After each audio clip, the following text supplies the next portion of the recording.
அமிர்தா. அக்கா, கதவு தரடி. திறந்துதான்க்கா இருக்கு, வா உள்ளார. ஆ. என்னடி, கண்ணுக்கு கீழே கருவளையெல்லாம் வந்திருக்கு. நைட்டெல்லாம் தூங்கல போலையே. ஆமாக்கா, நைட்டெல்லாம் தூங்க முடியல. என்ன, இன்னும் ஒரு வாரத்துல கல்யாணம், எப்படி தூக்கம் வரும்? நைட்டு ஃபுல்லா பேசிக்கிட்டே இருந்தீங்களோ? சே சே, அப்படிலாம் இல்லக்கா, சும்மா சொல்லுடி. நானும் இப்படிதான் பேசிக்கிட்டே இருந்தேன். காலையில நான் எந்திரிக்கவே முடியாது. அதனால இல்லக்கா, அவர்லாம் சீக்கிரம் தூங்கிட்டாரு. உன் பிள்ளையால தான் என்னால தூங்கவே முடியல. அச்சச்சோ, ஃபோன் பேசிக்கிட்டே இருக்கவும் அவளும் விளாண்டுட்டே இருந்தா. அப்புறம் நான் படுத்துட்டேன். படுடின்னா படுக்கவே மாட்டேன்ட்டா. எனக்கு தூக்கம் போயிடுச்சு, என் கூட விளாடுன்னா. அப்புறம் அவ கூட கொஞ்ச நேரம் விளாண்டுட்டு இருந்தேன். எவ்வளவு நேரம் விளாண்டிங்க? 1 மணி வரைக்கும் விளாண்டுக்கிட்டு இருந்தாக்கா. இப்பதான் படுத்து தூங்குறா. அடிப்பாவி, இவ இப்படி தாண்டி பண்ணுவா. தூங்கவே மாட்டா. நைட்டு தான் இவளுக்கு விளையாட்டு புத்தி வரும் போல. சரி விடுக்கா, சின்ன பிள்ளை தானே, அப்படிதான் இருப்பா. அதனாலதான் எனக்கு சரியா தூக்கமே இல்லை. கல்யாணம் ஆக போற பொண்ணு நல்லா தூங்கி ரெஸ்ட் எடுக்கணும்ல. இதேதான்க்கா அவரும் சொன்னாரு. பாரா, பொண்டாட்டி மேல உள்ள அக்கறைய. அதெல்லாம் ஒண்ணும் இல்ல, கண்ணு கீழே கருவளை வந்துடும், அப்புறம் போட்டோல எல்லாம் ஒரு மாதிரி இருப்ப அப்படின்னு சொன்னாரு. பேசவே மாட்டேன்ன, இப்ப உன் மேல அக்கறை இருக்கிற வரைக்கும் பேசிக்கிட்டு இருக்காரு. மணி 8 அவளுக்கு பசிக்குமே, அவளை எழுப்பி பால் கொடுக்கலான்னு நினைச்சேன். இல்லக்கா, அவளே 2-2:30 தான் முண்டி படுத்தா. தூங்கிட்ட விடு. சரிடி, உனக்கு காஃபி எடுத்துட்டு வரட்டுமா? நான் இன்னும் ப்ரஷ் பண்ணலக்கா. ப்ரஷ் பண்ணிட்டு நானே வரேன். ஏனாண்டி அம்மா, நீ இங்கே இரு. ஏங்கா? அவ எந்திரிச்சதுக்கு அப்புறம் ரூம்ல ஆள் இல்லைன்னு வையி, தெருவையே கூட்டிடுவா. சரி, நான் இங்கே இருக்கேன். அவர் தான் கூப்பிடுறாரு போல. ஆமாக்கா, காலையில 8 மணிக்கு கால் பண்றேன் அப்படின்னு சொன்னாரு. சரி, என்ன ஏதுன்னு பேசு. நான் போய் உனக்கு காஃபி எடுத்துட்டு வரேன். சரிக்கா. ஹலோ, என்னங்க எந்திரிச்சிட்டீங்களா? எந்திரிச்சிட்டேன். நீங்க? நான் எந்திரிச்சு குளிச்சுட்டேங்க. கடைக்கு கிளம்ப போறேன். என்னது, கடைக்கா? ஏங்க, கடைக்கு போக கூடாதா? இல்ல, நான் அப்படி சொல்லல. ஒரு வாரம் தான் இருக்கு, வெளியில எங்கேயும் அலையக்கூடாதுன்னு சொல்லிருக்காங்களோ? இல்ல அதெல்லாம் இல்ல. இன்னைக்கு எங்க வீட்ல இருந்து உங்க வீட்டுக்கு பேசுறதுக்கு ஆளுங்கெல்லாம் வராங்க. அப்படியா? ஆமா. யார் வரா? எங்க அப்பா, அம்மா, அப்புறம் எங்க அக்கா வீட்டுக்காரு மாமா, 3 பேரும் பேச வராங்க. என்ன விஷயம்? கல்யாணம் யார் பண்றது, எங்க பண்றது, மண்டபம் பிடிக்கணும்ல, அத பத்தி தான் பேச வராங்க. ஏன், உங்களுக்கு தெரியாதா? இல்ல, எனக்கு தெரியாது. அப்படியா? ஆமா, கல்யாணம் உங்க சைடு யார் பண்ணுவாங்க? எங்க ஊர் சைடுலாம் மாப்பிள்ளை வீட்டுக்காரவங்க தான் பண்ணுவாங்க. ஏன் கேக்குறீங்க? எங்க அக்காவுக்கு கூட எங்க மாமா வீட்டு ஆளுங்க தான் பண்ணாங்க. ஏன் கேக்குறீங்க? இல்ல சும்மாதான். உங்க வீட்டு சைடு யார் பண்ணுவா? எங்க வீட்டு சைடு பொண்ணு வீட்டுக்காரவங்க தான் பண்ணுவாங்க. நாங்க தான் நிச்சயதார்த்தத்தை முடிச்சிட்டோமே. முறைப்படி நாங்க நிச்சயதார்த்தம் நாங்க தான் பண்ணுவோம். கல்யாணம் தான் நீங்க பண்றதா இருக்கும். அப்பாவும் அம்மாவும் அதை பத்தி தான் பேச வராங்க. அச்சோ, ஏன், என்னாச்சு? இத பத்தி என்கிட்ட முன்னாடியே சொல்லிருக்கலாம்ல. ஏங்க? ஒன்னும் இல்ல, நான் பாத்துக்கிறேன். அப்புறம் இன்னொரு விஷயம். சொல்லுங்க. எங்க வீட்டு ஆளுங்கெல்லாம் வராங்க. முன்னாடி எப்படி என்ன ஏதுன்னு எனக்கு தெரியாது. நீங்க தான் கொஞ்சம் நல்லபடியா பாத்துக்கணும். சொல்லிட்டீங்கல்ல, என் மாமனாரையும் மாமியாரையும் நல்லபடியா பார்த்து அனுப்பி வைக்கிறேன், சரியா? சரிங்க. சரி, நீங்க காஃபி எல்லாம் குடிச்சிட்டு ரெடி ஆகுங்க. நான் இங்க ஆளுங்கெல்லாம் வருவாங்கல்ல, அவங்கள என்ன ஏதுன்னு பாக்குறேன். சரிங்க. போன் வச்சிட்டுமா? வச்சிருங்க. இன்னைக்கு கல்யாணத்தை பத்தி பேச வராங்கன்னு அம்மா ஏன் என்கிட்ட சொல்லவே இல்லை? ஏன் என்கிட்ட இருந்து மறைச்சாங்க? அதுவும் இல்லாம அமிர்தா வேற சொல்றா மாப்பிள்ளை வீட்டுக்காரவங்க தான் கல்யாணம் பண்ணணும்னு. இங்க அம்மா வேற எல்லாம் யோசிச்சு வச்சிருக்காங்க. நேத்தே அம்மாட்ட இந்த விஷயத்த பத்தி சொன்னதுக்கு ரொம்ப வானத்துக்கும் பூமிக்கும் குதிச்சிட்டு இருந்தாங்க. இன்னைக்கு என்னடா புது பிரச்சனையா? கடவுளே, ஏன் தான் அப்படி நடக்குதோ தெரியல. ஏன் அம்மா என்கிட்ட சொல்லவே இல்லை? என்கிட்ட சொன்னா நான் இங்க இருப்பேன். அதனாலதான் அம்மா என்கிட்ட சொல்லாம இருக்காங்க. கண்டிப்பா அவங்க வரும்போது நான் இங்கதான் இருந்தாகணும். அப்படி இல்ல, அம்மா கண்டிப்பா அந்த கல்யாணத்தை நிறுத்திடுவாங்க. விடக்கூடாது. கடைக்கு போகாம ஏதாவது ஒரு சாக்கு சொல்லி இங்கே இருந்துடணும். அவங்க எப்ப போறாங்களோ அப்பதான் போகணும். உடனே போய் அம்மா கிட்ட பேசுவோம். இங்க பாருங்க, இந்த பையன் வந்து நான் இன்னைக்கு கடைக்கு போகல அப்படி இப்படின்னு ஏதாவது சாக்கு சொன்னான்னு வைங்க, என்னாலலாம் போக முடியாது, நீயே போ அப்படின்னு சொல்லுங்க. குடோன்ல நான் வந்துக்கிறேன்ப்பா அப்படின்னு சொன்னாலும் ஒத்துக்காதீங்க. என்ன புரிஞ்சுதா? அவன் மட்டும் இங்க இருந்தான், என்னால எதுவுமே பேச முடியாது. அப்புறம் அம்மா என்னடா நம்ம வாழ்க்கையை கெடுக்குது அப்படின்னு நினைச்சுக்குவான். ஏன்னா அவளுக அந்த அளவுக்கு மந்திரம் போட்டு வச்சிருக்காளுங்க. ஒழுங்கா கரெக்டா பார்த்து பண்ணிடு. உன்னை நம்பிதான் இருக்கேன். சரி திலகம், நான் பண்ணிடுறேன். பாப்போம். திலகம், அந்த பையன் வரான். சரி, அமைதியா இருங்க. மா, என்னப்பா, கடைக்கு கிளம்பிட்டியா? சாப்பாடு எடுத்து வைக்கட்டுமா? ஒரு வார்த்தை கூட சொல்ல மாட்டேங்குது பாரு. அவங்க பேச வராங்கன்னு என்கிட்ட சொன்னாதான் என்னவா? கல்யாணம் நடக்க போறது எனக்கு.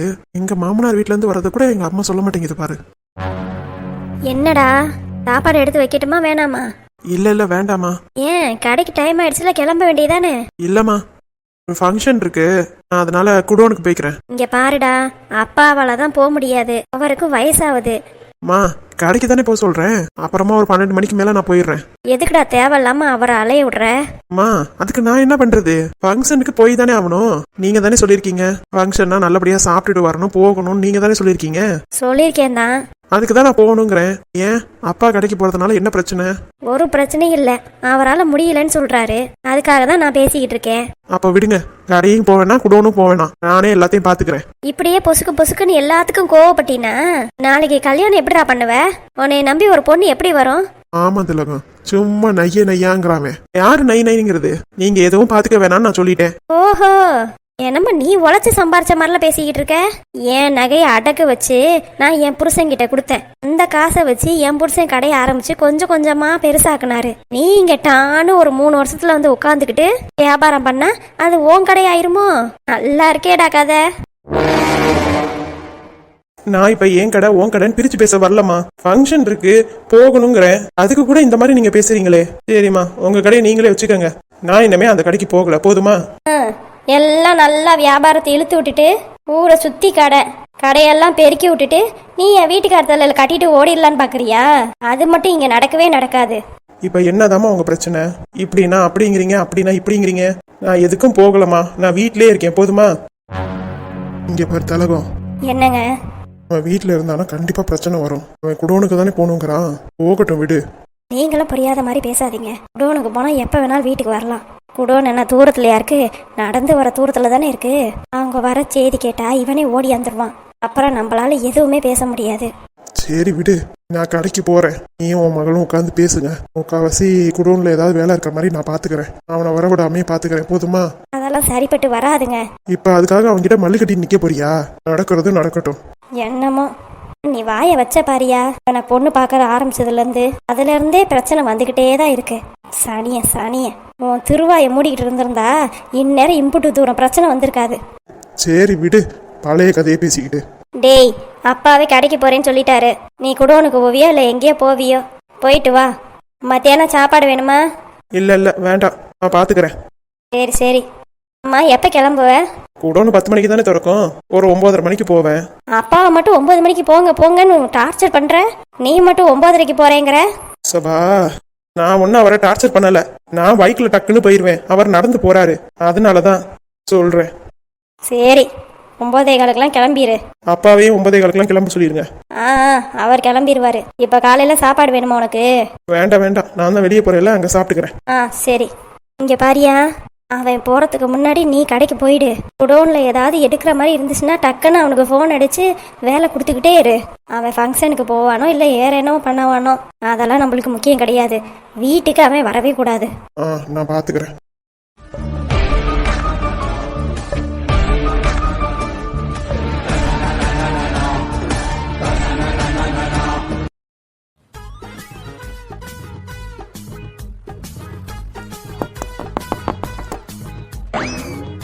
டேய், கதவு திறந்து தாண்டா இருக்கு. என்னாச்சு? வாங்க ஹீரோ, எப்படி இருக்கீங்க ஹீரோ? ஹீரோவா? ஆமா, பெரிய வீர சாகசம்லாம் பண்ணிருக்கீங்க. ஏய், என்னடா உளறிக்கிட்டு இருக்க? பேசாண்டு வந்து உட்காரு. என்ன தாண்டா உனக்கு பிரச்சனை? இது எப்படா உனக்கு மட்டும் இவ்வளவு சூப்பர் கண்டென்ட்டா அமையுது? என்னடா உளறிக்கிட்டு இருக்க? என்னடா லவ்வரு கரெக்டா போய் கடத்தல் கும்பல்ல மாட்டிக்குவாங்களாம். அதுக்கப்புறம் இந்த சீதாக்கா இருக்காங்களா, சீதாக்கா ஹீரோவான உனக்கு கால் பண்ணுவாங்களாம். அதுக்கப்புறம் ஐயா உன் ஃப்ரெண்டுக்கு கால் பண்ணி நெட்வொர்க்கை கண்டுபிடிச்சு உன் காதலியான அவளை சீக்கிரமா கூட்டிட்டு வந்துருவியான். எப்பட்றா வயிற்றுச்சல் பிடிச்சவனே? தம்பி, என்னமோ நான் பிளான் பண்ணி பண்ண மாதிரிலாம் நீ ஓவரா பேசிட்டு இருக்க. எனக்கு என்னமோ இதெல்லாம் சாதாரணமா நடந்த மாதிரியே தெரியல. ஆமாண்டா, நான் தான் ஆளை செட் பண்ணி அவளை தூக்க வச்சேன். யாருக்கு தெரியும், நீ பண்ணாலும் பண்ணிருப்ப தம்பி. இதுல அம்மா உனக்கு சப்போர்ட் வேற, அதனால உனக்கு என்னடா பிரச்சனை? எப்பட்றா எனக்கு பிடிச்ச பொண்ணு கீதா, என் விஷயத்துல மட்டும் அம்மா கரெக்டாவே புரிஞ்சுக்க மாட்டாங்க, உன் விஷயத்துல மட்டும் அம்மா கரெக்டா புரிஞ்சுக்கிட்டு அந்த ஜீவாவை உனக்கு கல்யாணம் பண்ணிக்க போறாங்களாம். இதெல்லாம் என்னடா தம்பி? அதெல்லாம் இந்த ஒருவனாலதான் முடியும்னு நீ சொல்லுவ அதானே? உனக்கு எதுக்குடா இவ்வளோ வயித்தறிச்சல்? வயித்தறிச்சல்லாம் ஒன்றும் கிடையாது. உனக்கு மட்டும் இவ்வளோ ஃப்ளோவாக நடக்குதான். ஆனால் நான் ஏதாவது சொல்ல வந்து அம்மா காதுலயே வாங்கிக்க மாட்டேங்கிறாங்க. என்னத்தை தான் பண்ணட்டும்? நீ வாயை திறந்து சொல்லு, எனக்கு பூர்ணியை சுத்தமாக பிடிக்கலன்னு. நீ வாயை மூடிட்டு இருந்தா அப்புறம் அப்படிதானே நினைப்பாங்க அம்மா. நானும் எவ்வளோ வாட்டி சொல்லிட்டேன், இன்டைரக்டாவும் சொல்லிட்டேன், டைரக்டாவும் சொல்லிட்டேன். நான் பூர்ணி கூட பேச மாட்டேமா அப்படின்னு சொன்னா பூர்ணி கூட சண்டை போட்டியாடான்னு கேக்குறாங்க. பத்தாததுக்கு அத்தை கிட்ட வேற போட்டு கொடுத்துருக்காங்க. நான் என்னடா பண்ணட்டும்? நான் ஒன்றும் பண்ண முடியாது தம்பி. உனக்கு எழுதுன தலையெழுத்து அந்த மாதிரி இருக்கு, அதுக்கு நான் என்ன பண்ண முடியும்? ஏய், பல்ல உடைச்சிருவேண்டா. இப்படி நக்கலா சிரிச்சிட்டு இருந்தீனா இழிப்பு வருது, நான் என்ன பண்ணட்டும்? அதுவும் இல்லாம இப்ப காலேஜ் வேற முடிய போகுது. 2 வருஷம் வேலைக்கு போ, வெளிநாட்டுக்கு போங்கறாங்கடா. போக வேண்டியதானே? போயிட்டு அதுக்காட்டியும் கீதா படிச்சு முடிச்சிருவா. அப்புறம் ஐயாவை ரொம்ப மிஸ் பண்ணுவாங்க. அதுக்கப்புறம் சேர்ந்தா கரெக்டா தானே இருக்கும். அம்மா உனக்கு நல்ல பிளானை தாண்டா கொடுத்துருக்காங்க. ஆளையும் மண்டையும் பாரு. நான் யூஎஸ் போயிட்டு வந்துட்டு தானே ஜீவாவை கல்யாணம் பண்ணிக்க போறேன். அதே மாதிரி நீயும் யூஎஸ் போயிட்டு வந்துட்டு கீதாவை கல்யாணம் பண்ணிக்கோ. Same, simple. ஹலோ பிரதர், உங்களுக்கு இங்க இருக்கும் போதே பொண்ணு கிடைக்கல. எனக்கு அப்படி இல்லையே, எனக்கு இப்பவே பொண்ணு கிடைச்சிருச்சு. இந்த பொண்ணை தக்க வச்சுக்கணும்னா நான் இங்கதானே இருந்தாகணும். அவனு என்னையவே கலாய்க்கிறியா நீ? வேற என்னடா சொல்ற? அழுத வயசாகுது உனக்கு. என்னமோ யூஎஸ் போயிட்டு வந்துதான் கல்யாணம் பண்ணுவேன் நீ நிக்கிற. அன்னைய மாதிரியா நானும்? எனக்கு ஆள் இருக்கு. ஆமா சாமி, நீங்க கல்யாணம் பண்ணிட்டு ஹனிமூனுக்கு யூஎஸ் போங்க. டேய், இது கூட நல்ல ஐடியாவா தான்டா இருக்கு. பல்ல உடைச்சிருவேன் பாத்துக்க. அண்ணே, நான் இருக்கும் போதே உனக்கு ஹனிமூன் கேக்குதா? ஹனிமூனு அதுக்கு என்னப்பா பண்றது? 16 உச்சம் பெற்ற ஒரு நாள் மட்டும்தான் இதெல்லாம் செய்ய முடியும், நீ தானே சொன்ன. அதான் எனக்கு சீக்கிரமா அமைஞ்சிருக்கு. இங்க பாருடா, ஒழுங்கு மரியாதையா படிக்கிற வேலையை மட்டும் பாரு. பொண்ணெல்லாம் தானா வந்து அமையும். ஆமாமா, வயசான பொண்ணா வந்து அமையும். எனக்கு என்ன, நீ பண்றத பண்ணுப்பா, எனக்கு வேலை இருக்கு. டேய், என்னடா? ஏய், எனக்கு ஒரு வழியை சொல்லிட்டு நீ உன் போனை பாரு. கடவுளே, உனக்கு போய் அண்ணனா பிறந்தேன் பாரு. பிறக்காம இருந்திருக்கலாம்ல. எல்லாம் என் தலை இழுத்து. உன் தலை எழுத்தெல்லாம் அப்புறம் படிச்சுக்கலாம். இப்ப நான் சொல்றத ஃபர்ஸ்ட் கேளு. சொல்லி தோலை, பைத்தியக்காரனோட மாரடிக்க முடியல. ஏண்டா, நீ சோத்துல உப்பு போட்டு தானே சாப்பிட்ற? ஆமாண்டா, இந்த உப்பு. தோ, ஏண்டா பைத்தியக்காரன் சொல்றேன், வெக்கமே இல்லாம சிரிச்சிட்டு இருக்க. அதுவா, தம்பி பைத்தியக்காரனா? அப்ப அண்ணனும் பைத்தியக்காரனா தானே இருப்பான். அதை நினைச்சுதான் சிரிச்சேன். Hotel time waste. உனக்கு வேஸ்ட் ஆனா எனக்கு என்ன? எனக்கு நல்ல யூஸ்ஃபுல்லா தான் இருக்கு. டேய், நான் சொல்றது கொஞ்சமாவது கேளுடா. கேட்டுக்கிட்டு தானே இருக்கேன், சொல்லு. அதாவது அவ புக்கு கேட்டா இல்லையா? ஓ ஆமால, அதை நீ இன்னும் விடவே இல்லையா? சரி, புக்கை கொண்டு போய் கொடுத்தியா இல்லையா? எங்க போய் கொடுக்கறது? அம்மா தான் என் புக்கை இறக்கி போட்டாங்களாமே. அச்சோ, அப்புறம் எப்படிடா கொண்டு போய் கொடுப்ப? அதான்டா உன்கிட்ட ஹெல்ப் கேட்கலான்னு வந்தேன். என்ன ஹெல்ப்பு? வேற ஒன்றும் இல்லை, அம்மாவே ஐடியா கொடுத்துட்டாங்க. என்ன கொடுத்தாங்க? புக்கு கடையில வாங்கி கொடுடா அப்படின்னு சொல்லிட்டாங்க. பாடுறா, அம்மா வரைக்கும் கொண்டு போயிட்டியா? அப்புறம் நானும் வாழ்க்கையில முன்னேற வேணாமா? எல்லாம் உன்னைய பார்த்து தான் கத்துக்கிட்டேன். சரி சரி, அம்மாவே உத்தரவு கொடுத்துட்டாங்க. அப்புறம் என்ன, ஏன் வெயிட் பண்ணிட்டு இருக்க? புக்கு ஸ்டோரும் கண்டுபிடிச்சிட்டேன்டா. சரிடா, யார்கிட்ட கொடுக்கறதுன்னு முடிவு பண்ணிட்டேன். அப்புறம் என்ன புண்ணாக்கு என்கிட்ட வந்த? பொங்காதடா, இருடா. எரும மாடு, சீக்கிரம் சொல்லி தொலை. காலையிலே வந்து ரம்பத்தை போட்டுட்டு இருக்க. எல்லாத்தையும் தான் பிளான் பண்ணி முடிச்சுட்ட. அப்புறம் என்ன வெண்ணைக்கு என்கிட்ட வந்த? அது ஒரே ஒரு ஹெல்ப். அந்த ஹெல்ப் வெண்ணைய தான் சொல்லு. ஒன்னும் இல்லடா, உன்னோட பைக்கு கீ கிடைக்குமா? என்னது, பைக்கு கீயா? ஆமாண்டா. எதுக்கு? அது பைக்ல போனா கெத்தா இருக்காது. ஓஹோ, உன் பைக்கு ராயல் என்ஃபீல்டு இல்ல? அந்த ஏரியாவுக்கு போறேன், கொஞ்சம் கெத்தா போகணும்ல, தாண்டா உன்னோட பைக் சாவி மட்டும் இருந்தா கொடுவேன். அருவ வந்தோடனே கேட்டிருந்தா நானே எடுத்து கொடுத்துருப்பேன்ல. இதுக்கு இம்புட்டி இழுவ. சரி, அங்க டேபிள் கிட்ட தான் சாவி இருக்கு, எடுத்துட்டு போ. தேங்க்ஸ்டா. சரி சரி, அம்மா யார்கிட்ட சொல்லி கொடுக்க போற? ஆதி கிட்டடா. யாரு? குணாவோட மாமா இருக்கான்ல, ஆதி, அவன்கிட்ட தான்டா. அவன்கிட்டயா? ஏன், உனக்கு என்ன பிரச்சனை அதுல? அதெல்லாம் ஒன்றும் இல்லை, அவன் தாண்டா அவளை காலேஜில் படிக்க வைக்கிறான். பரவாயில்லையே, இவ்வளோ நல்லவன் ஆயிட்டான். உன் ஃப்ரெண்ட் இல்லை, நீ மறுபடியும் என் ஃப்ரெண்டுலாம் சொல்லாத. சரிப்பா, உன் ஃப்ரெண்டோட ஃப்ரெண்டு போதுமா? சரி சரி, அங்கே தான் பைக் சாவி இருக்கு, எடுத்துட்டு கிளம்பு. ரொம்ப தேங்க்ஸ்டா. ரொம்ப வலியாத என்ன? அப்புறம் பைக் எடுத்துட்டு போறீல்ல? ஆமாண்டா. மறக்காம பெட்ரோல் போட்டுரு. அட பாவி, பெட்ரோல் போடவே இல்லையா? நேற்று வேற கிரைம் சீன்லாம் நடந்துச்சா, அதனால அதுலேயே ஃபோக்கஸாக இருந்துட்டேன். பெட்ரோல் போட மறந்துட்டேன். நீயே போட்டுக்கோ. என்ன என்னாலாம் முடியாது டா. பெட்ரோல்லாம் போட்டுட்டு தம்பிக்கிட்ட கொடுப்பேன்னு பார்த்தா ஃப்ராடு என்கிட்ட இருந்து காசு போடுங்கிற. இங்க பாரு தம்பி, உனக்கு வண்டி வேணும்னா பெட்ரோல்ல போட்டுட்டு ஓட்டிட்டு போங்க. சும்மாலாம் வண்டி தர முடியாது. நீ தருவியா உன் வண்டிய? அது மாட்டீங்கல்ல. நான் வெறும் ஹீரோ ஹோண்டா தான் வச்சிருக்கேன். உனக்கு தான் அப்பா ராயல் என்ஃபீல்டெல்லாம் வாங்கி கொடுத்துருக்காரு. எனக்கும் வாங்கி கொடுத்தா நான் கொடுப்பேன். நல்லா வருவியே. சார், உங்களுக்கு தான் ஃபர்ஸ்ட் பைக் வாங்கி கொடுத்தது. நானே இப்பதான் புதுசா வண்டி எடுத்திருக்கேன். உனக்கு வேணும்னா நீ பெட்ரோல் போட்டு எடுத்துட்டு போங்க. இல்லையா என் வண்டியை அப்படியே நிப்பாட்டி வச்சிரு. நீ உன் வண்டி எடுத்துட்டு போய் என்ன. சரியா? ஃப்ராடு வேணும்னே பழி வாங்கலாம். சரி நான் பெட்ரோல் போட்டே எடுத்துட்டு போறேன். சரிப்பா. பைக் சாவி அங்க டிரால தான் இருக்கு, எடுத்துட்டு கிளம்பு. ஏதாவது எமர்ஜென்சின்னா கால் பண்ணு. என்ன? போயிட்டு வரேன். பாய். ஆதியை பத்தி சொன்னானே, ஆதி தான் கீதாவை படிக்க வைக்கிறானோ என்னமோ சரியில்லை. ஏன்னா ஆதின்றவன் பலன் இல்லாம எந்த ஒரு செயலையும் செய்ய மாட்டான். கீதா கிட்ட இருந்து என்ன கிடைக்குதுன்னு இவன் கீதாவை காசு போட்டு படிக்க வைக்கிறான். என்னமோ சரியில்லை.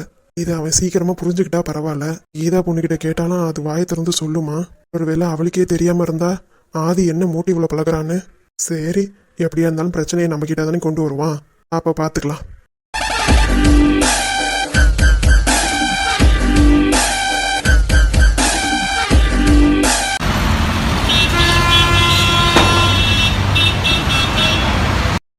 எனக்கு புக்கே கிடைக்கல.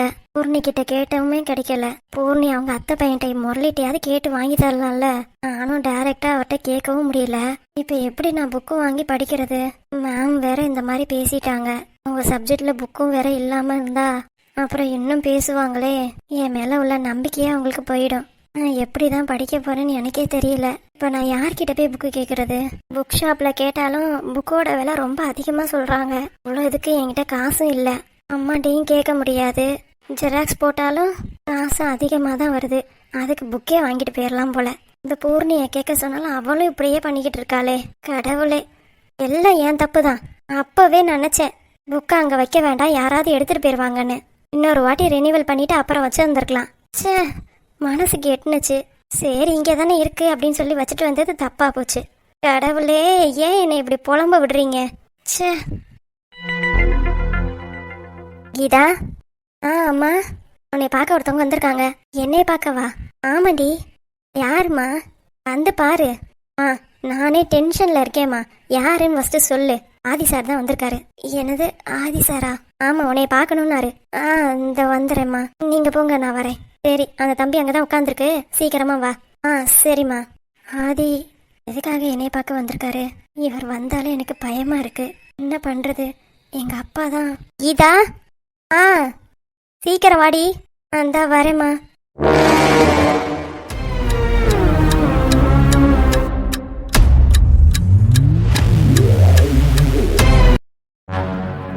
வாங்க சார். என்ன கீதா, எப்படி இருக்க? நல்லா இருக்கேன் சார். அப்புறம் என்ன விஷயம் சார்? ஒரு கர்ட்டசிக்கு கூட நீங்க நல்லா இருக்கீங்களான்னு கேட்க மாட்டேன். நல்லா இருக்கீங்களா சார்? நல்லா இருக்கேன். எல்லாம் கேட்டு வாங்க வேண்டியதா இருக்கு. சொல்லுங்க சார், என்ன விஷயம்? இது ஒன்றும் இல்லை, செமஸ்டர் வரப்போகுதுல்ல? ஆமாம் சார், லீவு விட்டுருக்காங்க. ஒரு வாரம் லீவு, அதுக்கப்புறம் தான் செமஸ்டர். கேள்விப்பட்டேன். என்ன நல்லா படிச்சிட்டியா? படிச்சுட்டே இருக்கேன் சார். நல்லா படி, அதுக்காக தானே கொண்டு போய் நான் சேர்த்து விட்டுருக்கேன். கண்டிப்பா சார். அப்புறம் காலேஜில் பசங்களாம் உங்ககிட்ட பேசுகிறாங்களா? இல்லை சார். ஏதோ தயங்கி சொல்கிற மாதிரி இருக்கு. இல்லை சார், பேசுவாங்க. நான் யார்கிட்டையும் பேச மாட்டேன் சார். இல்லையே, ஒரு பையன் உன்னை பின்னாடியே துரத்துறதா நான் கேள்விப்பட்டேன். அச்சோ, முரளியை பற்றி தான் கேள்விப்பட்டிருப்பாரோ? இல்லை சார், அப்படிலாம் எதுவும் இல்லை. நீ என்கிட்ட இல்லைன்னு மறைக்கலாம். நான் உன்னை பற்றி விசாரிச்சுக்கிட்டு தான் இருக்கேன். என்னை ஏமாத்தணும்னு நினச்ச அவ்வளோதான், பார்த்துக்கோ. எந்த பசங்க கூடயும் பேசக்கூடாது. என்ன புரிஞ்சுதா? புரிஞ்சுது சார். தம்பி. அம்மா, இந்தாங்க தம்பி, காஃபி. கொடுங்கம்மா. அவர் நல்லா இருக்காரா? நல்லா இருக்காருமா. உங்ககிட்ட தான் பேசவே மாட்டேங்கிறாரு. அது வெளியூர்லமா, அதனால உங்ககிட்ட எல்லாம் பேச முடியாது. ரெஜிஸ்டர் பண்ண நம்பர் மூலியமா தான் பேச முடியும். அதனாலதான் என்கிட்ட பேசுறாரு. எப்படியோ தம்பி, உங்க தயவுல மாசம் மாசம் ஒரு 20,000 ரூபாய் வருது. அவரும் அங்க நல்லா இருக்காருன்னு சொல்றிய. அம்மா, எப்ப டியூட்டி முடிஞ்சு வருவாரு? அதுக்கு என்ன 2 வருஷம் இருக்குமா? சரிங்க தம்பி, 2 வருஷம் முடிச்சதுக்கு அப்புறம் அவர் இங்கே வந்துட்டாருன்னா பரவாயில்ல தம்பி. ஏமா, என்னாச்சு? இல்ல, பாப்பா தனியா இருக்கு, நானும் தனியா இருக்கேன்ல. ஆம்பளை துணை இல்லாத வீடு, அதனாலதான் தம்பி. அவர் இருந்தான்னா எங்களுக்கு எதுவும் தெரிஞ்சுக்காது. போன வருஷத்துல இருந்து அவரை நாங்க பார்க்கவும் இல்லையா, அதான் அவர் நினப்பாவே இருக்கு தம்பி. நீங்க எதுக்கும் கவலைப்படாதீங்க. அவர் அங்க நல்லா இருக்காரு. உங்களை பத்தியும் கீதாவை பத்தியும் கேட்டுக்கிட்டே தான் இருப்பாரு. கீதா எப்படி படிக்கிறா என்ன ஏதுன்னு கேட்பாரு. நான் போய் விசாரிக்கல, விசாரிச்சுட்டு வந்து சொல்றேன்னு சொன்னேன். தீபாவளிக்கு கூட லீவ் கொடுத்தாங்களாம். உண்மையா தம்பி? அப்புறம் ஏன் தம்பி ஊருக்கு வரல? அங்க இருந்து இங்க வரதுக்கே 2 நாள் ஆயிடும். அப்புறம் திரும்பி இங்க இருந்துட்டு உடனே கிளம்புனா ஏற்கனவே அங்க 3 நாள் தான் லீவ் கொடுப்பாங்க. அதனாலதான் அவர் வரலன்னு சொல்லிட்டாரு. சரிங்க தம்பி, நான் 2 வருஷம் தானே, என் புருஷன் நல்லபடியா சம்பாரிச்சுட்டு இங்க வந்துட்டாருன்னா பரவாயில்ல. அதுக்கப்புறம் நாங்க சந்தோஷமா வாழுவோம். ஏதோ உங்க தயவுல தான் அவர் அங்க போயிருக்காரு. நீங்க அவரை நல்லபடியா பாத்துக்கங்க தம்பி. நீங்க எதுக்கும் கவலைப்படாதீங்கம்மா, நான் பாத்துக்கிறேன். சரிங்க தம்பி, காஃபியை குடிங்க. சரிங்கம்மா.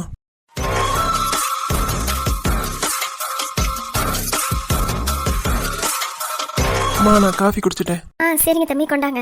அவர்கிட்ட அப்பப்போ பேசிட்டே இருங்க. கொஞ்ச நாளா ஏன் தம்பி வீட்டுக்கே வரல? இல்லம்மா, கொஞ்சம் வெளியில வேலை இருந்துச்சு, அதாம்மா வர முடியல. சரிங்க தம்பி.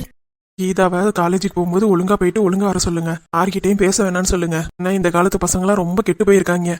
சரி தம்பி, நீங்க சொல்லிட்டீங்கன்னா சரிதான். சரிங்கம்மா.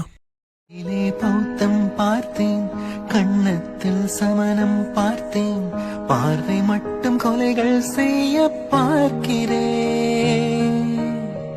பற்களிலும் கருணை பார்த்தேன், பாதங்களில் தெய்வம் பார்த்தேன், புன்னகையோ உயிரை தின்ன பார்க்கிறேன். புயல் என்று நினைத்தேன் என்னை, புயல் கட்டும் கயிறாய் வந்தாள்.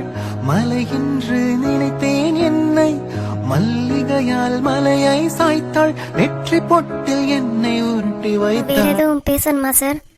இல்ல இல்ல இல்ல, சும்மா பார்த்துட்டே இருக்கீங்களே, அதான் கேட்டேன். வேற ஒண்ணும் இல்ல. காலேஜ்ல யாராவது பிரச்சனை பண்ணா உடனே என்கிட்ட வந்து சொல்லு என்ன? கண்டிப்பா சொல்றேன் சார். சரி, அப்ப நான் கிளம்புறேன். சரிங்க சார். அம்மா கிட்டயும் சொல்லிட்டு. சொல்லிடுறேன் சார். காலமானி பையன் எப்படி பார்த்துட்டு போறான் பறிச்சு. எல்லாம் எங்க அப்பா ஒருத்தருக்காக தான் பார்க்க வேண்டியதா இருக்கு. இவனை நம்பி எப்படி எங்க அப்பா போனாரு? இதை யார்கிட்டயும் சொல்லவும் கூடாதுங்கிறான். எங்க அப்பா ஊருக்கு போய் 1 வருஷம் ஆகுது. இன்ன வரைக்கும் ஒரு ஃபோன் கால் பண்ணி எங்கள்கிட்ட பேசவும் இல்ல. இவங்கிட்ட மட்டும்தான் பேசுறாராம். எங்க அம்மாவும் இவனை மலை போல நம்புது. இந்த கொடுமையை எங்க போய் சொல்றது? ச்சே, இவன் பாக்குற பார்வையே சரியில்லை. ஸ்கூல் படிக்கும் போதெல்லாம் நல்லபடியா தான் பேசினான். காலேஜ் சேர்த்து விட்டுட்டு அவன்கிட்ட காசு கேட்டு நிற்கும் போதுதான் ரொம்ப திமிரா நடந்துக்கிறான். இவ்வளவு பிரச்சனைக்கும் காரணம் எங்க அப்பா ஒரு ஆளுதான். அவருக்காக தான் பல்ல கடிச்சுக்கிட்டு அமைதியா இருக்கேன். இன்னும் 2 வருஷம் முடிஞ்சதுக்கு அப்புறம் எங்க அப்பாவும் வந்துருவாரு. அதுக்கப்புறம் இவன் தயவு யாருக்கு வேணும்? எங்க அப்பா காசு அனுப்புறதுனால தானே நான் இப்ப காலேஜ்ல படிக்கிறேன். என்னமோ இவன் கட்டி படிக்க வைக்கிற மாதிரிலாம் ரொம்ப ஓவரா பண்றான். இருக்கட்டும், எவ்வளவு தூரத்துக்கு போறான்னு நானும் பாக்குறேன்.